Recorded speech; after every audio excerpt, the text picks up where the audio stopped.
Everyone, note down. Today we are starting a new chapter. Okay, and the name of the chapter is probability.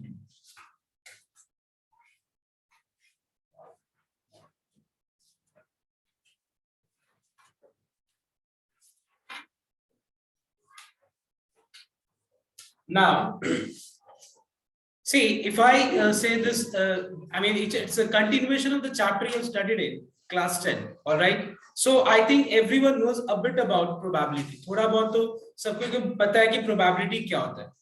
और probability में हम लोग calculation क्या चीज का calculation करते हैं. Why are we studying probability? You all know a bit. मतलब थोड़ा बहुत सबको पता है. बट फिर भी देखो ये एग्जाम में मैं तुमको बताया था ये चैप्टर का वेटेज क्या है.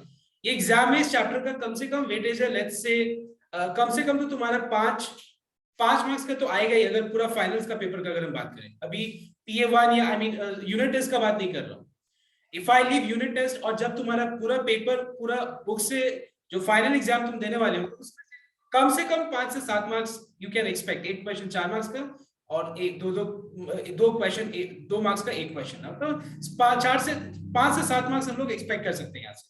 Okay, so this is a very very important chapter. All the chapters are important. Now so इस चैप्टर को मैं पहले बिगिन करता हूँ कि ये चैप्टर में थ्योरी क्या है. बिकॉज बिना थ्योरी का अगर हम चैप्टर स्टार्ट करें तो कंसेप्ट ज्यादा क्लियर नहीं होता है. तो सबसे पहले हम लोग स्टार्ट करेंगे that what are we going to study in this particular chapter probability. What do mean by a probability? So note down everyone. It is a statistical method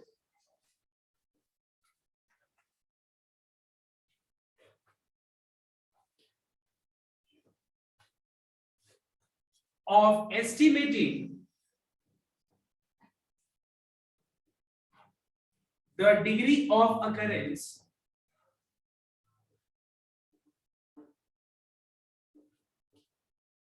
and not non-occurrence of an event. मतलब in short we can say that we can calculate, we can estimate the degree of occurrence किसी भी चीज का होने का और ना होने का. हम लोग संभावना को हम लोग कैलकुलेट मतलब हम लोग उसके occurrence का होने का उस पर्टिकुलर चीज का होने या ना होने का हम लोग उस मतलब वैल्यू को हम लोग एस्टिमेट कर सकते हैं with the help of this particular tool called probability. Okay, now in order to study probability मतलब हम लोग को यहाँ क्या करना है? It's a statistical method and which is used to estimate. Estimate का मतलब क्या है? हम लोग अगर मान लो ये एस्टिमेट करते हैं पास्ट डेटा को यूज करके. पास्ट मान लो 5 मैच इंडिया और न्यूजीलैंड के बीच में हुआ है. सपोज इंडिया और न्यूजीलैंड के बीच में सपोज 5 मैचेस हुए हैं. 5 मैच में 2 मैच इंडिया ने जीता और मान लो 2 मैच ड्रॉ हो गया और एक मैच का कोई रिजल्ट नहीं है. लेट्स से इस तरह से अगर हम लोग बात करें तो अगर मान लो अभी कोई मैच इंडिया अगर खेले और तुमसे पूछा जाए what is the probability will India will win this match, win this particular match, test match or one ODI whatever, तो लोग इस पर्टिकुलर डेटा के ऊपर बेस्ड हम लोग प्रोबेबिलिटी ऑफ विनिंग निकाल सकते हैं. सो मैंने यहाँ पे जो मेंशन किया it is a statistical method. Why do we say that it is a statistical method? Because यहाँ पे हम लोग पास डेटा मतलब पिछला डेटा को पिछला रिकॉर्ड्स को यूज करके हम लोग क्या करने वाले? एस्टिमेट करने वाले. क्या चीज का एस्टिमेशन करने वाले? एक इवेंट का. इवेंट क्या है यहाँ पे? विनिंग. एक पर्टिकुलर मैच इंडिया और न्यूजीलैंड के बीच में हो रहा है तो उनके पास्ट रिकॉर्ड्स को देख करके हम लोग विनिंग का प्रोबेबिलिटी एस्टिमेट कर रहे हैं कि क्या ये प्रोबेबिलिटी है ये इवेंट को होने का मतलब इंडिया को जीतने का प्रोबेबिलिटी क्या है. तो अगर हम एस्टिमेट करें तो यहाँ पे मुझे दिख रहा है कि out of 5 chance I mean match which has been played in the past उस मैच में कितना बार इंडिया ने जीता? 2 बार. So probability is 2/5. और इसी चीज को अगर हम परसेंटेज के टर्म्स में देखें तो 2/5 into 100 कितना हो जाएगा? 40%. मतलब इंडिया का मैच जीतने का चांसेस क्या है? चांसेस प्रोबेबिलिटी का मतलब क्या होता है? देखो मेरे मतलब जुबान से नॉर्मल एक आया टर्म चांसेस मतलब इंडिया को जीतने का चांसेस क्या है? तो 40%. हम लोग बोलते हैं कि नहीं अपने नॉर्मल भाषा में. क्या प्रोबेबिलिटी हम लोग यूज नहीं करते? डेफिनेटली हम यूज करते हैं. अब जैसे मान लो यहाँ पे अपकमिंग एग्जामिनेशन होने होगा और उसके बाद सबको दिमाग में क्या चल रहा है? ओमिक्रॉन चल रहा है और सबको को लग रहा है कि काश एग्जाम ऑनलाइन हो जाता तो इतना हमको ज्यादा सीरियस होना नहीं पड़ता. तो तुम लोग देखा होगा कि अगर ओमिक्रॉन यहाँ पे अभी दिसंबर में आया है और इतना केसेस बढ़ गया है तो पिछला रिकॉर्ड को देखते हुए क्या जनवरी फरवरी मार्च तक क्या सब कुछ लॉकडाउन में जा सकता है? अगर सब कुछ लॉकडाउन में चला गया मतलब तुम्हारा एग्जाम ऑनलाइन होने वाला है.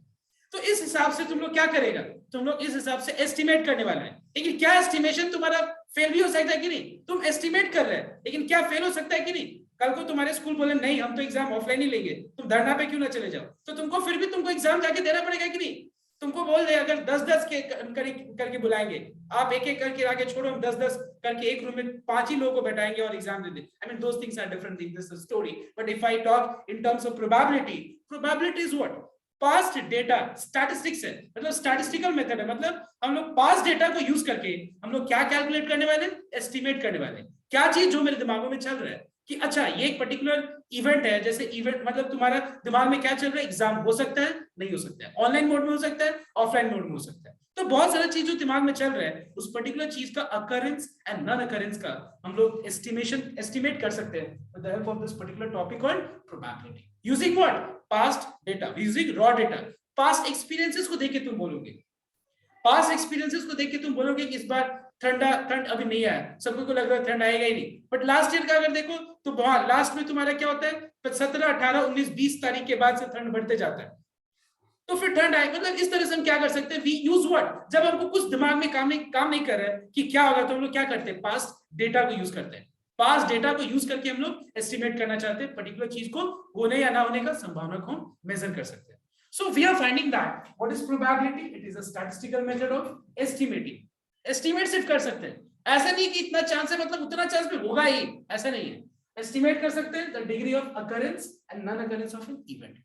तो अगर ये तो पता चल गया डेफिनेशन, लेकिन यहाँ पे प्रोबेबिलिटी में कुछ टर्म्स भी है, जैसे कि एक्सपेरिमेंट क्या होता है, इवेंट क्या होता है, उसके बाद तुम्हारा सिंपल इवेंट क्या होता है, कंपाउंड इवेंट क्या होता है, what is a sure experiment, what is impossible event. तो ये सब तरह का जो टर्म्स है वो अभी हम लोग पहले देखेंगे कि क्या होता है प्रोबेबिलिटी में ये सब टर्म्स। तो ध्यान देना एक बार, सबसे पहला experiment in probability, what do you mean by experiment. When we say experiment in probability, तो ये एक्सपेरिमेंट टर्म का मतलब क्या होता है, सी ध्यान देना एक बार। So when we say experiment in probability, actually there are two types of experiments which we can perform. What are those two types of experiment? एक होता है तुम्हारा साइंटिफिक एक्सपेरिमेंट। साइंटिफिक एक्सपेरिमेंट का मतलब क्या होता है, जहां पे तुमको पता है कि A प्लस बी का अगर रिएक्शन होगा, तो अगर मान लो C आएगा, तो अंडर द सेम कंडीशन मेरे लिए भी A प्लस बी का रिजल्ट क्या होगा, C आएगा, मेरे लिए A प्लस बी का रिजल्ट D नहीं आ जाएगा। So, इस तरह का एक्सपेरिमेंट्स को क्या बोलते हैं हम लोग, साइंटिफिक एक्सपेरिमेंट या डिटरमिनिस्टिक एक्सपेरिमेंट, जहां पे हमको पता है कि आउटकम क्या होने वाला है। और एक तरह का एक्सपेरिमेंट्स होता है जिसको बोलते हैं हम लोग रैंडम एक्सपेरिमेंट। रैंडम एक्सपेरिमेंट का मतलब क्या होता है, random experiments are experiments like tossing a coin, throwing a die, selecting a card from a deck of 52 cards। तो समझ में, तो इस तरह के एक्सपेरिमेंट्स को क्या बोलते हैं हम लोग, रैंडम एक्सपेरिमेंट बोलते हैं, जहां पे हमको पता है कि एक कॉइन को फेंकने के बाद हेड या तो टेल आ सकता है, लेकिन क्या आएगा वो हम सिर्फ एस्टिमेट कर सकते हैं, वो हम सिर्फ क्या कर सकते हैं, एस्टिमेट कर सकते हैं। क्या पे, डेटा को यूज करके। क्या डेटा, कि कॉइन को फेंकने के बाद, टॉस करने के बाद आउटकम्स क्या क्या आ सकता है, हेड या तो टेल। आउटकम क्या 1 2 3 4 तो नहीं आ सकता, आउटकम ताश का पत्ता तो नहीं आ सकता। So we know that random experiment का मतलब क्या होता है, random experiment experiments like throwing a die, tossing a coin, selecting a card from a deck of 52 cards, जहां पे तुमको पता है कि एक्सपेरिमेंट्स क्या होगा, आउटकम क्या होगा वो पता है, लेकिन एग्जैक्ट आउटकम क्या है वो एस्टिमेट करना होगा। ऐसे नहीं है कि हम लोग आउटकम जो है, आउटकम हम बता सकते हैं, कॉइन को फेंको और तुम बोलेगा हेड आ जाएगा, तुम बोलेगा टेल आ जाएगा, ऐसा होगा नहीं। तो इस तरह के एक्सपेरिमेंट्स को हम लोग क्या बोलते हैं, रैंडम मतलब जहां पे हमको आउटकम्स वेल डिफाइंड है, जो अपना जो आउटकम्स है वो क्या है, वेल डिफाइंड है।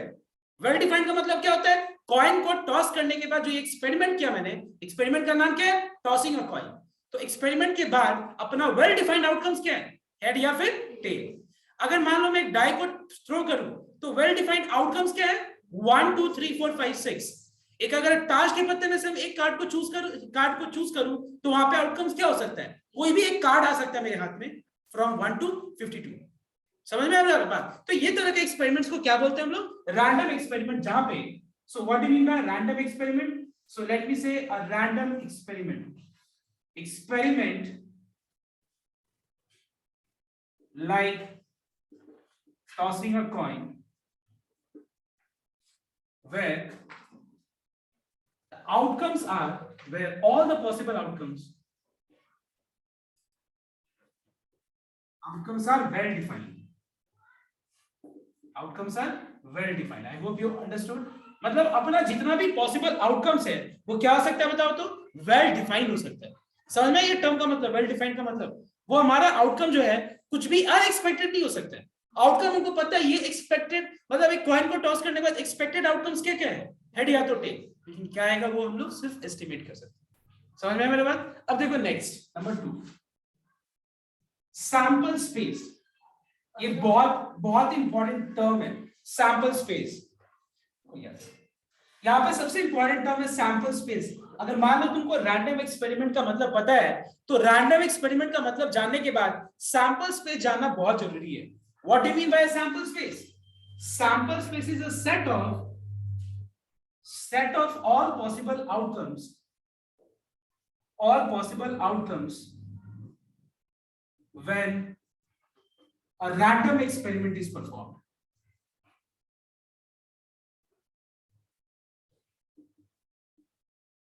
Okay, when a random experiment is performed. So what is sample space? Sample space is a set.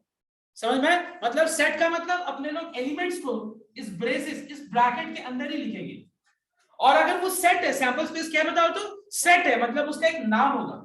नाम को हम लोग हमेशा क्या करेंगे, कैपिटल लेटर से डिनोट करेंगे, that is always denoted with capital S only. So what does capital S denotes? अपने लोग ने जो भी रैंडम एक्सपेरिमेंट परफॉर्म किया है, या वो टॉसिंग अ कॉइन हो, या वो थ्रोइंग अ डाई हो, या वो selecting a card from a deck of 52 cards हो, या वो बॉयज एंड गर्ल्स यहाँ पे मेरे अभी सेंटर पे हैं और मैं कोई एक स्टूडेंट को सेलेक्ट कर लूं, वो सब क्या है, हमारा रैंडम एक्सपेरिमेंट है। तो सैंपल स्पेस क्या होता है? सैंपल स्पेस का मतलब होता है कि एक रैंडम एक्सपेरिमेंट को परफॉर्म करने के बाद अपना जितना भी पॉसिबल आउटकम्स हो सकता है, अपना जितना भी पॉसिबल आउटकम्स हो सकता है, उसको क्या बोलते हैं हम लोग, रैंडम एक्सपेरिमेंट। जैसे मान लो एक कॉइन को टॉस करें तो आउटकम्स क्या हो सकते हैं, हेड या फिर टेल। इसको हम ट्री डायग्राम में कैसे शो कर सकते हैं? सैंपल स्पेस को रिप्रेजेंट करने का दो तरीका है, एक सेट तरीका है, ठीक है, और दूसरा हो गया ट्री डायग्राम मेथड। एक कॉइन को टॉस करने के बाद आउटकम्स क्या हो सकते हैं, हेड या फिर टेल हो सकते हैं। एक कॉइन को दो बार टॉस करेंगे तो आउटकम्स क्या हो सकते हैं, कॉइन को एक बार टॉस किया तो हेड आया या फिर टेल आया। अगर मैं दोबारा टॉस करूं तो मेरे प्रीवियस टॉस पे अगर हेड आया था तो दोबारा टॉस करूं तो वापस से क्या आ सकता है, हेड या तो फिर टेल। अगर टेल आया था तो वापस हेड आ सकता है या फिर tell.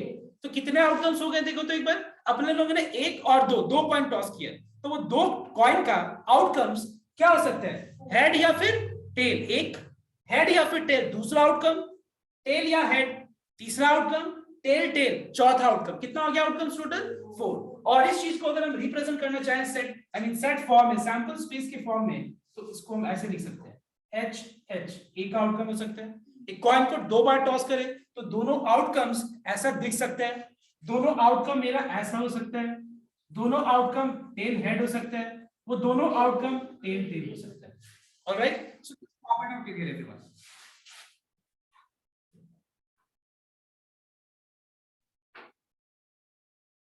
So what we saw कि अगर हम एक कॉइन को एक बार टॉस करें so number of sample space कितना होगा, 2 हो रहा था कि नहीं। एक कॉइन को एक बार टॉस करें तो सैंपल स्पेस कितना हो रहा था, 2। एक कॉइन को दो बार टॉस करें तो कितना हो रहा था, 2 to the power 2 4। एक कॉइन को अगर हम n टाइम्स टॉस करें तो सैंपल स्पेस क्या होगा, देखो अगर ध्यान से नोट करो तो यहाँ पे हम लोगों ने मल्टीप्लिकेशन रूल अप्लाई किया। कैसे? एक कॉइन को अगर हम टॉस करें तो आउटकम्स क्या होगा, हेड या फिर टेल। इस कॉइन को वापस अगर हम टॉस करें एक आउटकम को कितने के साथ हम वापस फर्दर एसोसिएट कर सकते हैं, 2। इसको वापस से 2 के साथ। तो एक बात बताओ, टोटल कितना आउटकम्स हो गया, 2 2 जा 4 हो गया। एक कॉइन को हम 3 बार टॉस करेंगे तो क्या होगा, 2 into 2 4, उसके बाद वापस 4 2 जा 8 हो जाएगा। सो this is a simple way you can find out the total number of outcomes when a coin is tossed n times. मतलब एक कॉइन को हम n बार टॉस कर रहे हैं तो क्या होगा, टोटल आउटकम्स क्या होगा, सैंपल स्पेस क्या होगा, नंबर ऑफ सैंपल स्पेस क्या होगा, 2 to the power n, where what is n, n is the number of times a coin is tossed, or we can say n is the number of coins tossed at a time। देखो एक ही बात है, अगर तुम्हारे पास एक coin है तुमने 3 बार toss किया और तुम्हारे पास 3 कॉइन है तुमने टॉस कर दिया एक बार, तो बात तो बराबर ही हुआ। तुमने क्या किया, एक कॉइन को 3 बार टॉस किया, तुम्हारे पास 3 कॉइन्स नहीं था तो और तुम लोगों ने ऑब्जर्वेशन किया कि क्या था पहला कॉइन का ऑब्जर्वेशन, दूसरा कॉइन में क्या है, तीसरा कॉइन में क्या है, या तुम्हारे पास 3 पॉइंट था और तुमने एक बार में टॉस कर दिया, तो अभी तुम टॉस करने के बाद क्या देखेगा कि तीनों कॉइन्स का आउटकम क्या है. So we can say that what is n? N is the number of times a coin is tossed. Okay, or we can say n is the number of coins tossed at a time. एक ही बात है. अगर मान लो हम एक die को toss फेंकते हैं तो आउटकम्स क्या होगा बताओ तो.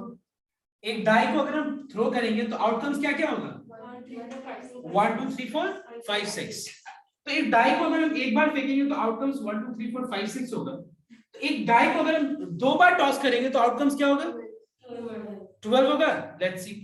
एक बात बताओ तो एक डाई को फेंकेंगे तो आउटकम्स 1 होगा, या तो 2 होगा, 3 हो सकता है, या फिर 4 हो सकता है, या फिर 5 हो सकता है, या फिर 6 हो सकता है कि नहीं. अगर मान लो मैंने डाई को 2 बार टॉस किया फेंका, एक डाइस मैंने 2 डाइस को मैंने थ्रो किया तो आउटकम्स क्या होगा. पहला बार में अगर 1 आया था, पहला बार में 1 आया था तो वापस इसके साथ कितना आउटकम हो सकता है सेकंड बार में 6.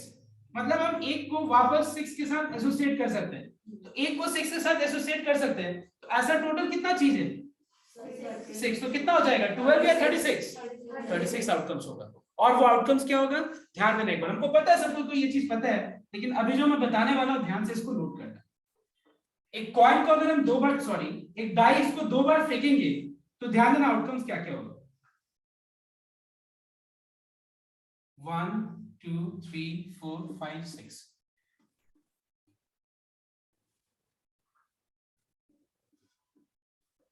क्या क्या होगा देखो, आउटकम्स 1 1 2 2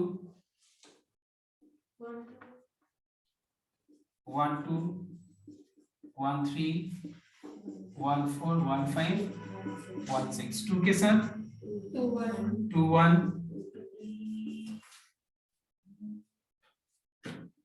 2 3 2 4 2 5 2 6. 3 के साथ 1, 3 के साथ 3, 3 के साथ 4, 3 के साथ 5, 3 के साथ 6, 4 के साथ 1, 4 2 4 3 4 4 4 5 4 6, 5 1 5 2 5 3 5 4 5 5 5 6, 6 1 6 2 6 3 6 4 6 5 and 6 6. Now just tell me one thing everyone. देखो एक बार ध्यान से इस चीज को नोट करना. एक पैटर्न मैं बता रहा हूं, ध्यान देना. वो पैटर्न क्या है, वो पैटर्न क्या है देखना एक बार. अगर मान लो हम देखें ध्यान से, तो तुम एक बार ध्यान से एक चीज नोट करो. यहाँ पे ये सारा जो डायगोनली अगर तुम देखो तो यहाँ पे एक बात बताओ तो इसका सम कितना है 1 + 1 2. ठीक है 2 आ रहा है. Now just tell me everyone, अगर तुमसे कोई पूछे what is the total number of outcomes, okay total number of outcomes whose sum is equal to 2, तो आंसर क्या क्या होगा बताओ. एक ही होगा आउटकम. एक बात बताओ तो sum of out I mean all total outcomes whose sum is equal to 3, कितना आउटकम्स होगा.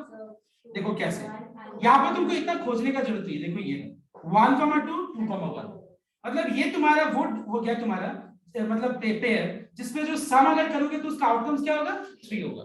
अगर तुमसे पूछा जाए ऑल दोस पेयर्स तो सम टोटल इज 4, तो सम टोटल इज 4 किसके हिस्से आएगा, ये रहा देखो डायगोनली. ठीक है सम टोटल 4 इससे आ रहा है, सम टोटल 5 किससे आएगा, ये रहा देखो 5, सम टोटल 6 किससे आ रहा है, ये रहा देखो. इसको अगर कॉपी में बढ़िया से रिप्रेजेंट करोगे तो समझ में आएगा. अगर पूछा जाए सम टोटल 7 तो सम टोटल 7 इससे आ रहा है. एक पैटर्न फॉर्म हो रहा है. सम टोटल 8 कितना से आएगा, ये रहा. सम टोटल 9 कितना से आएगा, ये रहा. सम टोटल 10 ये रहा. सम टोटल 11 ये रहा. और सम टोटल 12 क्लियर.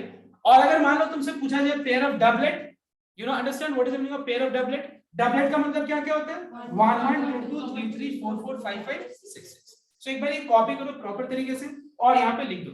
मतलब तुमको यहाँ पे खोजने का ज्यादा जरूरत नहीं है. ठीक है अगर तुमसे पूछा जाए pair whose sum total is 2 तो एक ही होगा 1 1. Pair whose sum total is 3 2 होगा, ये रहा diagonal. Pair whose sum total is 4 तो देखो डायगोनली यहाँ पे 3 है. ठीक है एक बार कॉपी कर लो.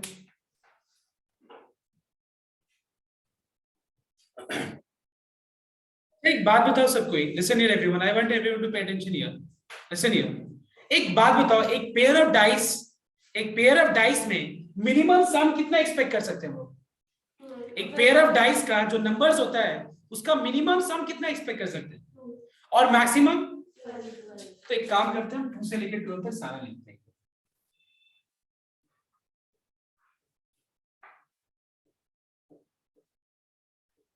ठीक है, हो गया। अब देखो क्या करना है।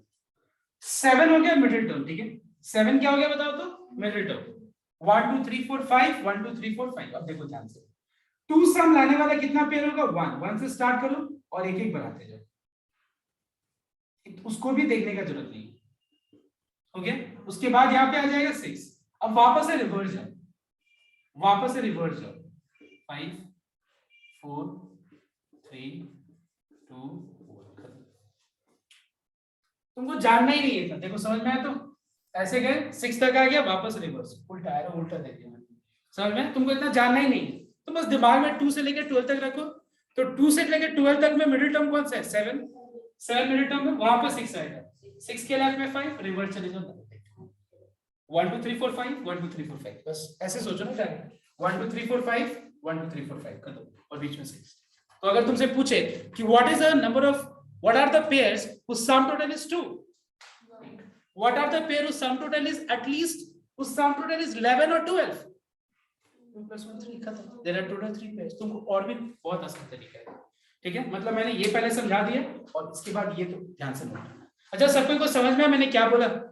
अगर तुमसे पूछा जाए what are the total number of pairs, what are the total number of pairs whose sum total is at least 8, सुनना बात को ध्यान से, what are the total number of pairs whose sum total is at least 8? तो एक बात बताओ तो at least 8 का मतलब क्या होता है? 8 और less than 8, at least कम से कम, at least 8 का मतलब क्या होता है? 8 या फिर उससे ज्यादा, मतलब 8 9 10 11 12। 8 के पहले क्या था? 7, 7 बीच में था, अब रिवर्स चले जाए। 5 4 3 2 1, 5 + 4 9 + 3 12, 12 + 2 14 + 1, मतलब टोटल 15 पेयर्स। सर ये सब क्वेश्चंस में सैंपल स्पेस भी आना होता है? नहीं, वो इतना, अगर मान लो ये सब अभी इस लेवल में सैंपल स्पेस दिखाने की कोई जरूरत नहीं, ठीक है। तो समझ में आया सबको कोई ये चीज? एटलीस्ट 8 मतलब 5 4 3 2 1। आई थिंक देखो तो 8 का तुम्हारा है सर 1 2 3 4 5। 9 का कितना है? 1 2 3 4, ठीक है। 10 का कितना है? तो लॉजिक काम कर ही रहे। एक बार कॉपी कर लो फिर।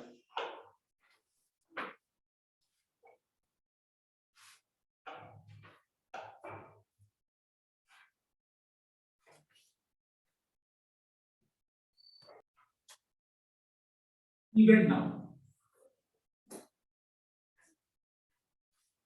See, what do you mean by an event?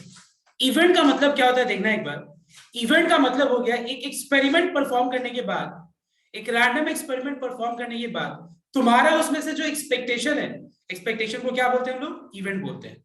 और we can say this way, event is part of the sample space, ठीक है। हम लोग इवेंट को 2 तरीके से डिफाइन कर सकते हैं।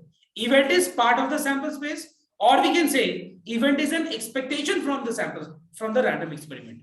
जैसे मान लो फॉर एग्जांपल, एक कॉइन को अगर हम टॉस कर रहे हैं, तो अगर मान लो तुम ये एक्सपेक्ट कर रहे हो गेटिंग हेड, तो गेटिंग हेड क्या हो गया? एक इवेंट हो गया। गेटिंग टेल क्या हो गया? एक इवेंट हो गया। अगर हम डाई को थ्रो कर रहे हैं, तो डाई को थ्रो करने के बाद you may expect that even numbers आ जाए, तो गेटिंग इवन नंबर्स क्या हो गया? इवेंट हो गया। इवेंट का मतलब क्या होता है? Part of sample space. Part of sample space is called an event, और we can say expectation from the random experiment। मतलब रैंडम एक्सपेरिमेंट के बाद जो तुम्हारा एक्सपेक्टेशन है is called an event। Okay, number 4। और इवेंट को हम लोग क्या करते हैं यूजुअली? देखो एक बार, जैसे गेटिंग हेड, गेटिंग हेड को हम क्या करते हैं? एच से डिनोट करते हैं। मतलब एच क्या हो गया? मान लो कैपिटल एच क्या हो गया? कैपिटल एच हो गया event of getting a head. मान लो अगर हम एक कॉइन को, डाई को थ्रो कर रहे हैं, getting even number, getting an even number, तो गेटिंग एन इवन नंबर क्या हो गया, एक इवेंट हो गया, उसको हम ई से डिनोट कर सकते हैं या फिर हम E1 से डिनोट कर सकते हैं। मतलब हम इवेंट को क्या करते हैं, एक पर्टिकुलर अल्फाबेट से डिनोट करते हैं, दैट इज कैपिटल। इससे क्या होता है पता है, ये बार बार गेटिंग एन इवन नंबर ना लिख करके हम E1 से समझ सकते हैं। अगर मान लो उस क्वेश्चन में मैंने लिखा है कि E1 is the event of getting an even number, मतलब मुझे समझ में आ रहा है कि इवन का मतलब क्या है वहां पे, ठीक है। सो अब देखो एक बार, किसी भी इवेंट का, अगर हम किसी भी इवेंट का प्रोबेबिलिटी निकाल रहे हैं, क्योंकि प्रोबेबिलिटी होता क्या है, probability is what, a statistical method of determining the calculating what, degree of certainty, sorry, degree of occurrence and non occurrence of an event। तो किसी भी इवेंट का होने का या ना होने का हम लोग चांसेस कैलकुलेट करते हैं लोग।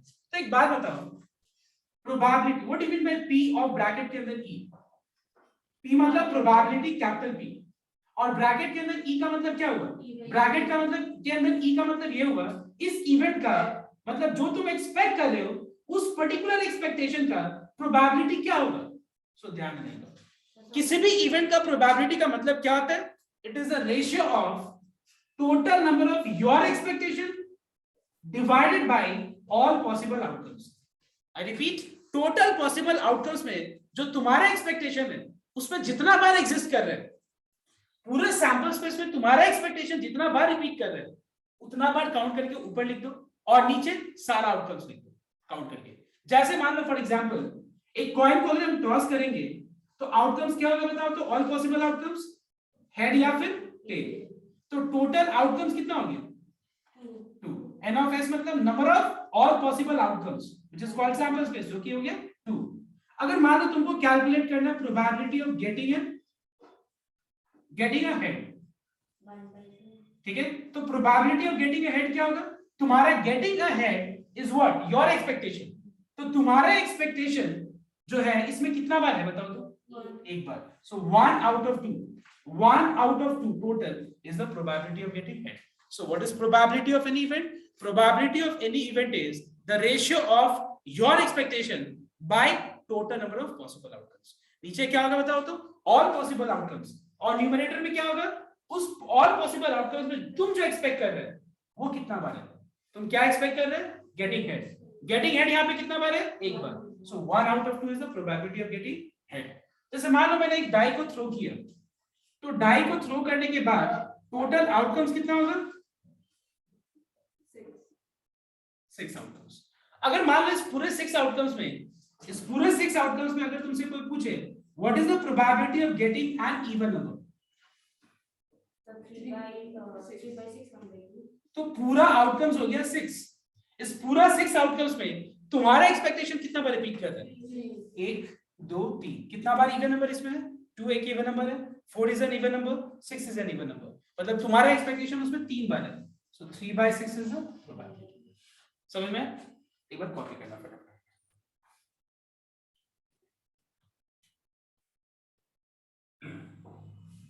Sure event, so what do you mean by a sure event? Sure event का मतलब क्या होता है, ध्यान देने की बात। श्योर इवेंट इस तरह का इवेंट होता है जहां पे कोई यहाँ पे मतलब डिलेमा नहीं होता तुम्हारे दिमाग में। श्योर मतलब जैसे probability sunrise in the east, क्या मुझे प्रोबेबिलिटी निकालने का जरूरत है सनराइज इन द ईस्ट का, क्योंकि ये श्योर इवेंट है। तो श्योर इवेंट का प्रोबेबिलिटी क्या होगा, कोई बता सकता है, what is the probability of sure event? 1, because जो तुम एक्सपेक्ट कर रहे हो तो 100% श्योर है। 100% श्योर मतलब क्या, वो होगा ही, तो वो 100% ट्रू है, मतलब यूनिवर्सल ट्रूथ इवेंट है, तो उसका प्रोबेबिलिटी क्या होगा हमेशा 1 होगा। And what is the probability of impossible event, कोई बता सकता है?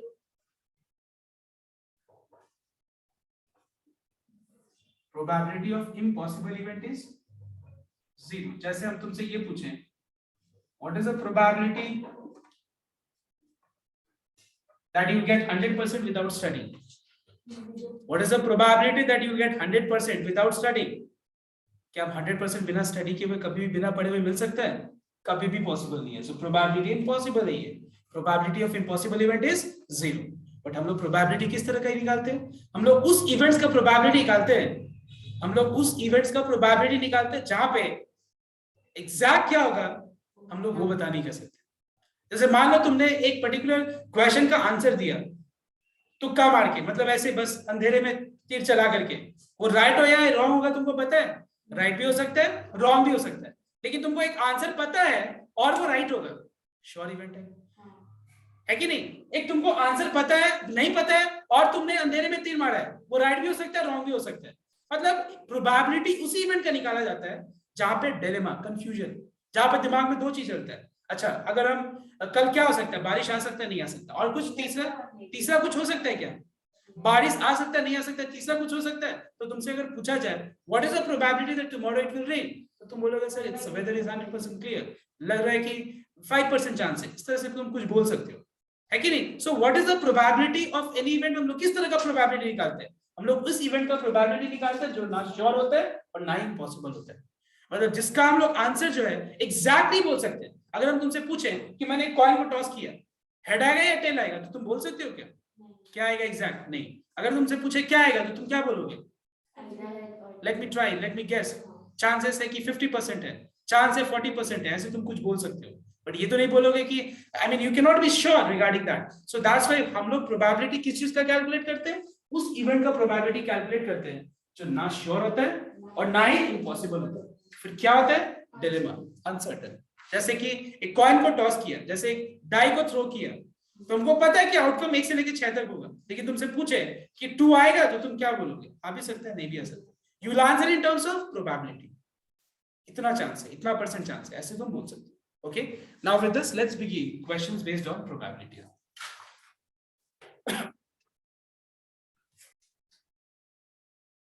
Right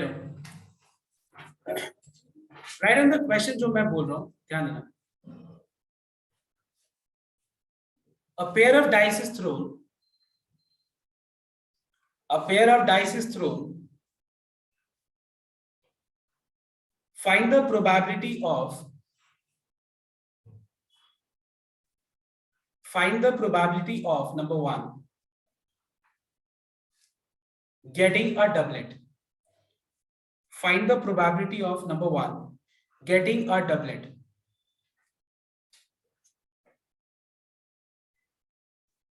Number 2, getting a pair whose sum total is at least 10. Getting a pair whose sum total is at least 10. Okay, क्या बोला मैंने? Getting a pair whose sum total is at least 10. Next, getting a pair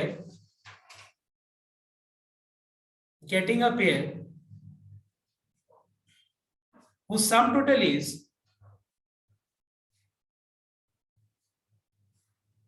a multiple of 3 or 4. Whose sum total is a multiple of 3 or 4. Getting a pair whose sum total is a multiple of 3 or 4. Next, getting a pair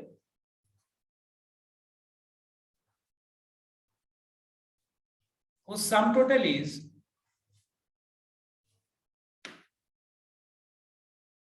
at most 5. Getting a pair whose sum total is at most 5. Okay. I mean, next question now. Change the question now.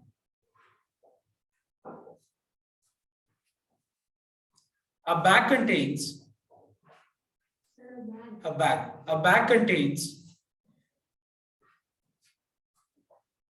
4 red, 6 green and 8 blue balls. क्या देखा तुम लोगों ने? 4 red, 6 green and 8 blue balls. लिखो, 3 balls are drawn from the bag at random. 3 balls are drawn from the bag at random. Find the probability number 1 getting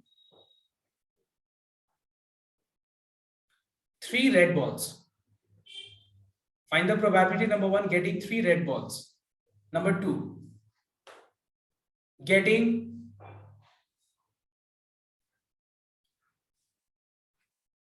all balls of different color.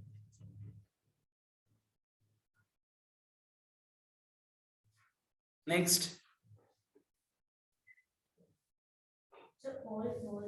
all balls of different color. मतलब जो 3 balls निकाल रहे हो तीनों different color का होना चाहिए. Next, getting all balls of the same color. Getting all balls of the same color.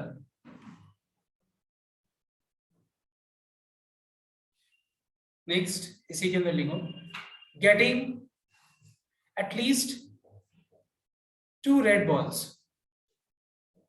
Getting at least 2 red balls. Next, getting at most 2 blue balls.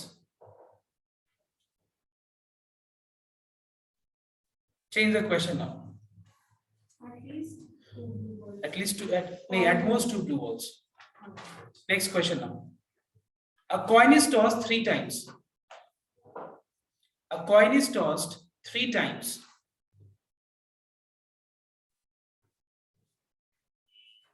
Okay, right on.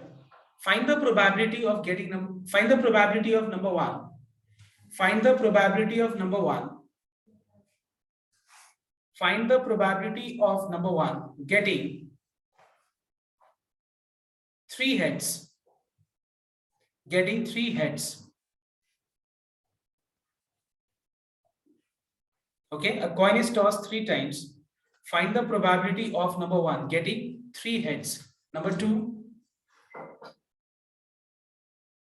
getting exactly 2 tails. Next, getting at least 2 heads.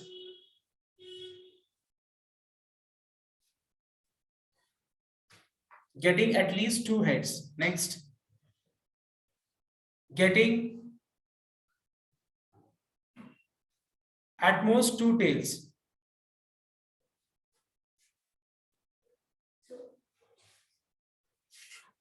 Okay, next, getting head in the first and tail in the last. Getting head in the first and tail in the last toss. Okay, कितना question हुआ इसके अंदर? 5. Okay, अब एक काम करते हैं, पहले ये सारा कर लेते हैं. अच्छा, एक लास्ट क्वेश्चन, एक और. Right on. नहीं, change the question now. What is the probability that an ordinary year has 53 Sundays? What is the probability that an ordinary year has 53 Sundays? What is the probability That an ordinary year has 53 Sundays. One more question, that is the last question. What is the probability that a leap year has 53 Sundays?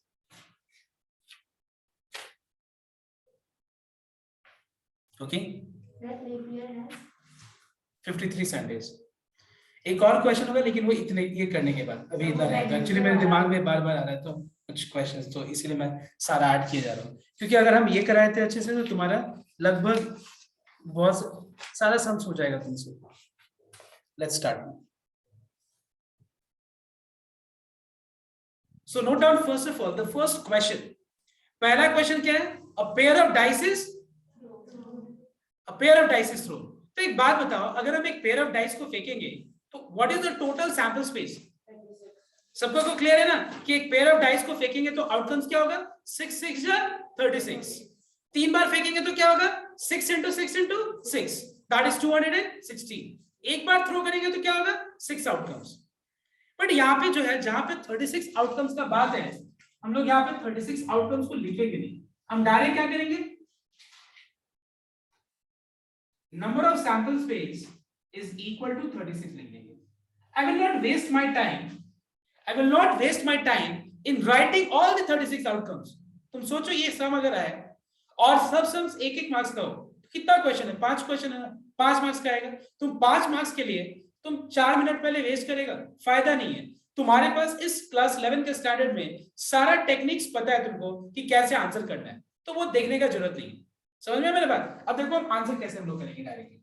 अब बताओ पहले पहला question क्या है? Getting a doublet. तो अब देखो direct answer नहीं लिखना है, हो सकता है क्लास 10 में तुम लोग डायरेक्ट आंसर लिख रहे हो, बट यहाँ पे तुमको प्रोसेस भी जानना होगा। क्या लिखना होगा देखो यहाँ पे ध्यान से, late E1 be the event of getting a doublet. Is this clear everyone? You have to write down this way. यहाँ पे हमको क्या जानना है, probability of getting a doublet. तो getting a doublet is your event. Event का definition पढ़ो। Definition event का मैंने क्या लिखा था? Event का मतलब होता है part of sample space, या फिर तुम्हारा expectation। एक रैंडम एक्सपेरिमेंट को परफॉर्म करके तुम क्या एक्सपेक्ट कर रहे हैं, क्या एक्सपेक्ट कर रहे हैं, इस सब में डबलेट आने का चांस, डबलेट आने का प्रोबेबिलिटी निकालना है तुमको। तो मैंने क्या किया, even is the event of getting a doublet ले लिया। अब एक बात बताओ, तुमको इस इवेंट का प्रोबेबिलिटी निकालना है, किसका प्रोबेबिलिटी निकालना है, इवन का। So what is probability of even? It is number of even in number of sample space. पूरा सैंपल स्पेस में तुम्हारा एक्सपेक्टेशन कितना बार आ रहा है, कितना बार अकर कर रहे हैं। एन का मतलब क्या होता है, नंबर ऑफ टाइम्स। इवन जो है सेट है, सेट क्या चीज का है, डबलेट आने का। तो इस डबलेट आने का सेट में जो है कितना एलिमेंट्स है, तुमको पता है कि एक पेयर ऑफ डाइस को अगर हम फेंकेंगे तो डबलेट क्या क्या होता है, डबलेट मतलब सेम चीज, सेम वैल्यू दोनों डाइस पे, मतलब 1 1 एक हो गया, 2 2 3 3 4 4 5 5 6 6। So what is the number of outcomes in E1? It is 6। इस इवेंट में टोटल कितना आउटकम्स होगा, 6 होगा। लेकिन तुमको निकालना क्या है, प्रोबेबिलिटी निकालना है। देखो ध्यान देना एक बार, दोनों में डिफरेंस। n ऑफ इवन का मतलब क्या होता है, number of elements in E1। p of even का मतलब क्या होता है, probability of this event.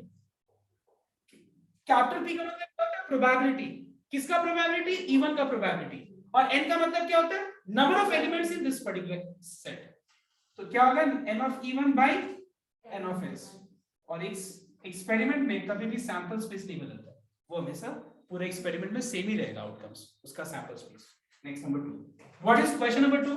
Getting a pure whose sum total is at least 10. Now एक बात बताओ, हम लोग वो सेम लॉजिक लगा लेते हैं, जितना में हम पूरा सैंपल स्पेस लिखेंगे ना, हमको पता है कि मिनिमम जो सम होगा वो 2 होगा, मैक्सिमम 12 है कि नहीं। एक बात बताओ, इसमें मिड टर्म कौन सा है, 7 पे हमेशा 6 होगा, ठीक है, 7 पे क्या होगा, 6 होगा, ये मिड टर्म है। उसके लेफ्ट में क्या करना है, यहाँ पे 1 2 3 4 लिख देना। आई थिंक मैंने कुछ छोड़ा है, सॉरी 3 छोड़ा। तो यहाँ पे 1 2 3 4 5, और यहाँ पे क्या करना, 1 2 3 4 5। समझ में? अब एक बात बताओ, गेट क्या इवेंट क्या बताओ तो, Getting a pure whose sum total is at least 10. getting a pair whose sum total is at least 10. ठीक है, clear? Now what is the number of elements present in this event? इस जो तुम्हारा expectation है, तुम्हारा जो इच्छा है, जो तुम्हारा इच्छा है कि ये हो जाता, क्या हो जाता, कम से कम जो है, जो पेयर वैसा पेयर मिलता, आई रिपीट, वैसा पेयर मिलता जिसमें कम से कम जो सम टोटल है वो कितना आता है, 10 आता। तो कम से कम 10 का मतलब क्या होता है, मिनिमम 10, मतलब 10 या तो 11 या फिर 12। तो 10 कितने बार आएगा बताओ तो, कितने पेयर से, 11 कितने पेयर से आएगा, 12 कितने पेयर से आएगा, तो ऐड कर लो कितना हो गया। So what is the probability of E2? तो एक बात बताओ, यहाँ पे तुमको पूरा सैंपल स्पेस लिखने का कोई जरूरत है, यहाँ पे it's not required.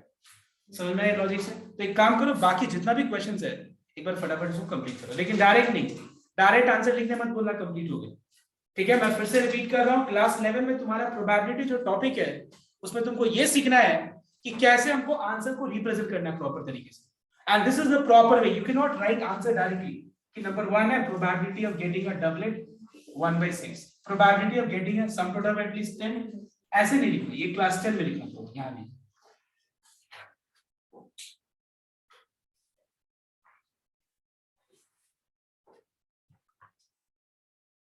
Now it is question number 3, I think, है कि नहीं, getting a pair whose sum total is a multiple of 3 or 4।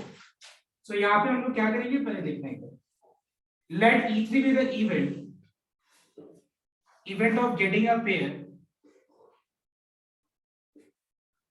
whose sum total is a multiple of 3 or 4. 3 और 4, ठीक है। तो एक बात बताओ, मल्टीपल ऑफ 3 या फिर 4, तो एक बात बताओ यहाँ से कौन कौन सा मतलब मल्टीपल ऑफ 3 मतलब हमको वो पेयर चाहिए जिसका सम जो मतलब रिजल्ट है सम दोनों पेयर को ऐड करके जो रिजल्ट आएगा वो या तो 3 से डिविजिबल होगा या फिर वो 4 से। तो एक बात बताओ यहाँ पे कौन कौन सा नंबर 3 से डिविजिबल है? 3, 6, 3, 6, 9 एंड 12 और 4 मतलब 4 से भी हो सकता है 4, 8 और 12 है कि नहीं। अब एक बात बताओ कौन कौन से, अब एक बात बताओ इन दोनों में रिपीट कौन सा होगा? तो एक बात अब हम क्या करेंगे 3 और 4 मतलब सारे नंबर्स को लिख देंगे बिना रिपीट किए, ठीक है, सारे नंबर्स को लिख देंगे बिना रिपीट किए, है कि नहीं। मतलब हम सारा वो पेयर लेंगे जिसका सम टोटल या तो 3 हो या फिर 6 हो या फिर 9 या फिर 4 या फिर 12 या फिर 8। See, okay, please do not count 12 two times. Don't take that pair which is coming in the multiple of 3. Don't count that pair which is also a multiple of 4 whose sum is a multiple of 4. So which is that pair whose sum total is a multiple of 3 and 4 both? That pair which will give you sum total how much? 12. मतलब वो कौन सा pair है जिसका sum total 3 से भी divisible होगा और 4 से भी डिविजिबल होगा? वो पेयर क्या है बताओ तो, जिस जब तुम्हारा उसका सम क्या आएगा 12 आएगा and that is only one. वो कौन सा? एक ही पेयर है वैसे, ओके। तो एक बात बताओ मुझे, number of elements present in E3 क्या होगा? Number of elements present in E3 क्या होगा? सो 3 में कितना है 2, 6 में कितना है 5, 9 4 का 3, 12 का 1, 8 का 5। तो है कि नहीं इजी है तरीका? उस पूरा तुम लोग सैंपल स्पेस बना के जो काउंट करोगे यहाँ पे रॉन्ग होने का चांस ही नहीं है। 7 + 4 11, 11 + 3 14 + 1 15 + 5 20, so it is 20।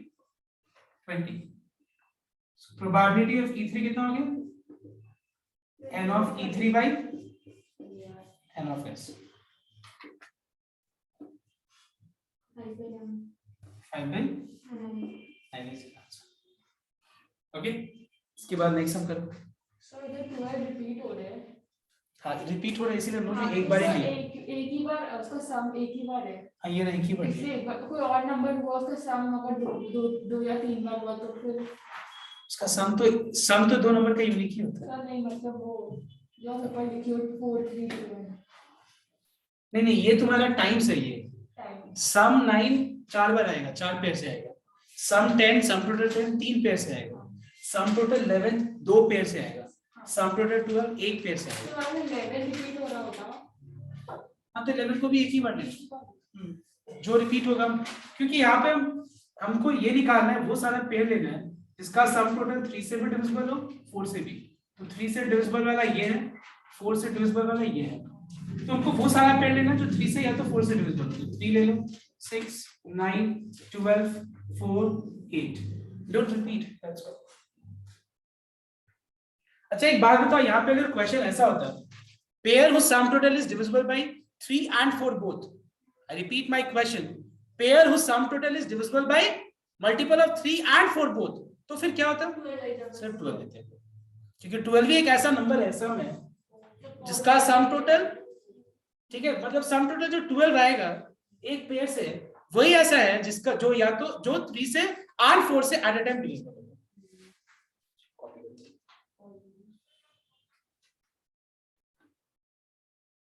Everyone note down.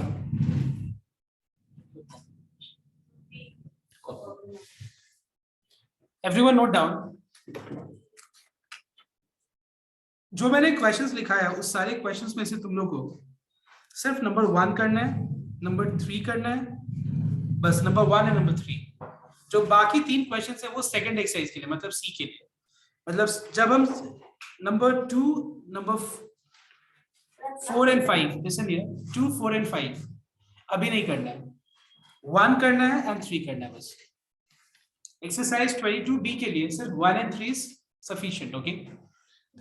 तो क्या करना, देखो एक बार 1 तो मैंने बता दिया, 3 तुम लोग को ट्राई करना। 22B का हर एक सम तुम लोग करके नेक्स्ट क्लास को अटेंड करेगा। 22B में मतलब टफ कॉम्प्लिकेटेड नहीं है, 22B में सारा एक ही मतलब एक बॉल सेलेक्ट करना या फिर एक कार्ड सेलेक्ट करना मतलब सिंपल है, क्लास 10 के ऊपर ही बेस्ड सारी क्वेश्चंस। लेकिन उससे पहले एक काम करते हैं, 3 यहाँ पे कर लेते हैं हम लोग, ठीक है, ओरली एक बार देख लो। तो एक बात बताओ, एक कॉइन को अगर हम 3 बार टॉस करेंगे तो सैंपल स्पेस क्या होगा, कितना होगा?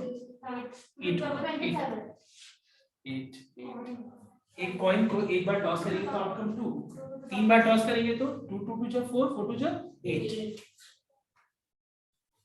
वो आउटकम 8 क्या क्या होगा? हेड हेड हेड, एक आउटकम हो गया।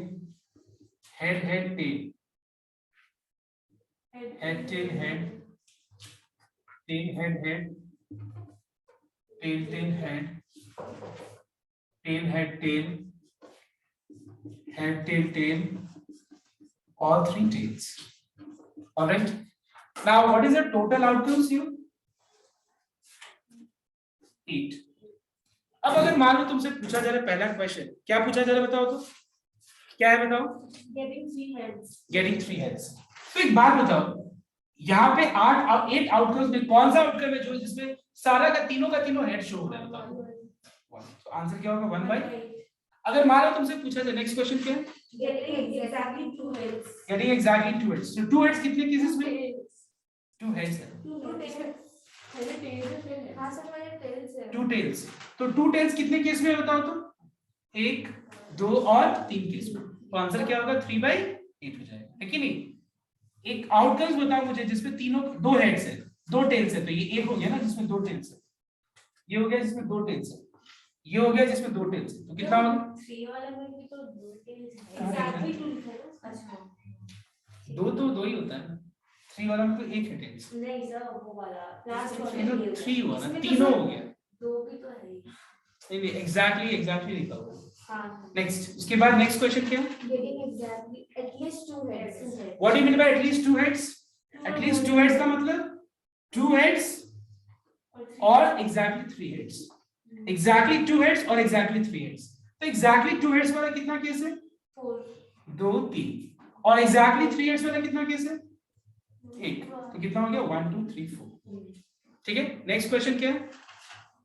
Getting at most 2 tails. तो समझ में आई होगा, एट मोस्ट 2 टेल्स मतलब ज्यादा से ज्यादा 2 टेल, मतलब 2 टेल या फिर 1 टेल वाला केस या फिर 0 टेल वाला केस। तो 2 टेल वाला केस कौन सा है? 1 2 3, आई एम सॉरी 1 2 3। 1 टेल वाला कौन सा केस है? 1 2 3। 0 टेल वाला कौन सा केस है? तो कितना हो गया? 7/8। तो यही है, ठीक है। तो क्वेश्चन नंबर 3 और 1 बहुत सिंपल। 3 समझ नहीं आया। क्या है? At least 2 heads. At least 2 heads का मतलब क्या होता है? 3 में कम से कम 2 हेड होना चाहिए, कम से कम 2, कम से कम 2 मतलब एग्जैक्टली 2 हेड या फिर तीनों का तीनों हेड। एग्जैक्टली 2 हेड वाला केस कौन सा है? 1 2 3। एग्जैक्टली 3 हेड्स वाला केस कौन सा है? 4 हो गया, 4 So केसेस। part 5 भी करना है इसका। कर लेना कंप्लीट। क्या है part 5? Getting head in the first stage. अच्छा एक बात बताओ, head in the first and tail in the last, बीच में कुछ भी हो सकता है। तो head in the first tail in the last वाला कौन कौन सा केस है? 1, उसके बाद head in the first tail in the last. 3 case में, 3 कॉइंस में, पहला में हेड, लास्ट वाले में टेल, कितना केस है? 1 और 2 और कोई नहीं है। सर लास्ट हेड फर्स्ट, अच्छा ये रहा, तो 2 हो गया ना, 2/8। समझ में आया बात? तो एक काम करना तुम लोग, इस पूरा को कंप्लीट करके मतलब वापस से क्या करना तुम लोग घर पे सम नंबर 1 और 3 को रिपीट करो पहले, और एक्सरसाइज 22B को का सारे क्वेश्चंस को करके आना। ओके